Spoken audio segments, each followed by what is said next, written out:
Esse anúncio de quase todas as capitais brasileiras que não vão fazer o Réveillon acontece em meio ao avanço da variante Ômicron no Brasil e também no mundo. E em São Paulo, por exemplo, o governo voltou atrás essa semana sobre a flexibilização do uso das máscaras em locais abertos, que seria flexibilizada a partir do dia 11.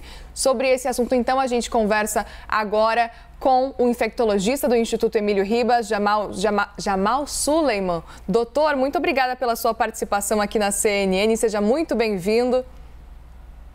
Boa tarde, Muriel. Boa tarde, Kenzo. É um prazer estar aqui para a gente conversar um pouco sobre esse grave problema que nos aflige. Prazer é nosso, doutor. Vamos começar, então, do início. É importante a gente entender, doutor, que a gente não sabe muita coisa ainda sobre essa variante Ômicron, mas ainda não temos nenhuma morte confirmada, pelo menos por essa variante. Essa decisão de suspender Réveillon é acertada e o mesmo deve acontecer com o Carnaval? Qual que é a sua avaliação? Essa decisão é plenamente acertada. A gente vem pontuando que, neste momento, diante desse cenário, não é aconselhável que a gente faça essas aglomerações imensas, né, que são praxe nesses momentos da passagem de ano, do Carnaval. A gente ainda tem o Natal, mas o Natal é uma festa que costuma ser domiciliar, familiar. Então, além desses dois grandes eventos, é importante que a gente chame a atenção que, ainda que seja num ambiente familiar, você não introduza nele pessoas com as quais você não está mantendo o contato cotidiano, diário, enfim.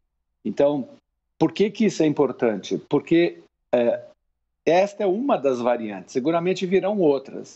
Para essa, a gente já tem várias pistas apontando que ela tem uma capacidade infectante muito grande. Prova disso é que rapidamente ela está se espalhando. Mas ainda não tem a correspondente aumento da morbidade e da mortalidade das pessoas, porque esta segunda parte está intimamente relacionada com os processos de vacinação que têm ocorrido em todas as cidades brasileiras. Mas ainda a gente tem um contingente que não recebeu vacinas, né? Nenhuma dose. Então, mais uma vez, é importante que a gente ressalte e reforce a importância da vacinação, porque para esta variante não há indício de que ela escape do processo de vacinação com as vacinas disponíveis. Doutor, Kenzo Matida vem conversar com a gente também ao vivo. Kenzo. Obrigado, Muriel. Doutor Jamal, é importante o senhor ter tocado nesse ponto da vacinação, da importância dela, porque há muitas capitais, muitos estados ainda que as pessoas não foram tomar a segunda dose. A gente teve uma entrevista no CNN 360 essa semana com o governador do Pará, que falou exatamente isso, que muita gente não foi tomar ainda a segunda dose, nem está indo tomar, às vezes, essa dose de reforço, e isso é super importante para que a gente evite a proliferação da doença. Doutor, mas o meu questionamento era muito mais relacionado à questão da máscara. A gente já viu que algumas capitais começaram a liberar a utilização de máscaras, principalmente em locais abertos. Diante do cenário que a gente está enfrentando agora, com essa variante Ômicron, o senhor acha que é prudente que as autoridades deem um passo atrás? Ou, diante do cenário que a gente tem visto, que as pessoas têm se vacinado, não, está tudo ok, as unidades da federação que já adotaram essa medida em locais abertos podem prosseguir? Kenzo, esse questionamento é de suma importância, porque nesse instante, eu acho que a Ômicron vem, de uma vez por todas, para ensinar quem ainda tinha dúvida várias questões relacionadas à pandemia. Primeiro, que o uso de máscaras ele é fundamental enquanto estratégia de bloqueio da transmissão. Então, independente da variante que circula, sem máscara o risco é alto, muito alto. Ah, mas é ambiente aberto. Quando você passa essa mensagem para a população, primeiro você precisa definir claramente o que significa ambiente aberto. Uma mata é um ambiente aberto, é verdade. Só não vai ter problema se nesse ambiente aberto eu estiver sozinho, o que é impossível nos ambientes urbanos. Então, veja, você está dando mensagens que elas conflitam, e isto é importante que a gente retroceda e diga, neste momento, não dá para a gente fazer. Infelizmente, o desmascaramento da população. É importante que as pessoas continuem não tirando as máscaras, porque do outro lado, vários setores da economia se encontram abertos e as pessoas estão circulando mais pelas cidades. Isso é fato. Então, a chance de uma aglomeração é muito alta em vários contextos. Por exemplo, transportes públicos. Para você ir até o transporte público, você vai usar o espaço urbano, né? Você vai parar num ponto de ônibus ou o que quer que seja, ou numa estação de trem ou de metrô. Então, não é uma mensagem adequada. Neste momento, de verdade, a melhor estratégia, além da vacina, é somar vacina mais máscara mais o distanciamento físico. Então, as estratégias, elas não se excluem, elas se somam. Por quê? Porque daí você consegue proteger as pessoas. Doutor Leandro Rezende, nosso analista do Rio de Janeiro, também quer conversar com o senhor. Leandro.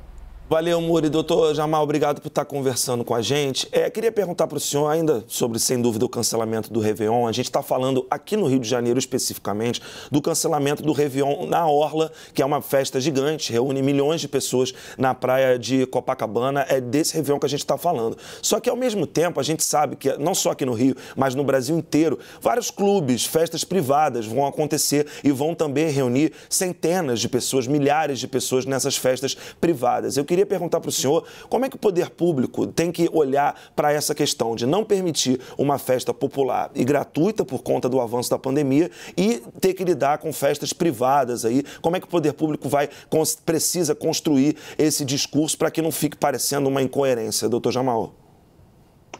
Essa é outra questão extremamente importante, porque quando a gente fala do cancelamento do Réveillon, é o que eu acabei de falar em relação às mensagens, né? Essas mensagens que acabam confundindo a cabeça das pessoas. O cancelamento do Réveillon diz respeito ao patrocínio público ou privado em ambientes abertos com as aglomerações. Mas ele não é exclusivo. E você tocou num ponto, por exemplo, você tem os clubes, você tem de maneira bastante comum e frequente, você não precisa, para juntar pessoas numa praia, que o poder público monte uma estrutura de show ou de o que quer que seja. As pessoas se dirigem até lá, até é uma prática bastante comum no país inteiro, né? Pular as 7 ondinhas. Então, neste momento, fique em casa, comemore com a sua família. É um rito de passagem importante, não há dúvida. Todos nós queremos e num certo sentido, até precisamos, porque é um trauma muito grande esses últimos meses que a gente está vivenciando. Então, não é razoável, a estrutura pública precisa fiscalizar esses espaços e, mais do que isso, que é uma coisa que eu tenho insistido, o poder público precisa instituir efetivamente estratégias para pressionar as pessoas para receberem a vacina. Eu estou falando de passaporte vacinal. Então, as pessoas precisam ter restrições. Quem não tomou vacina precisa ser restrito.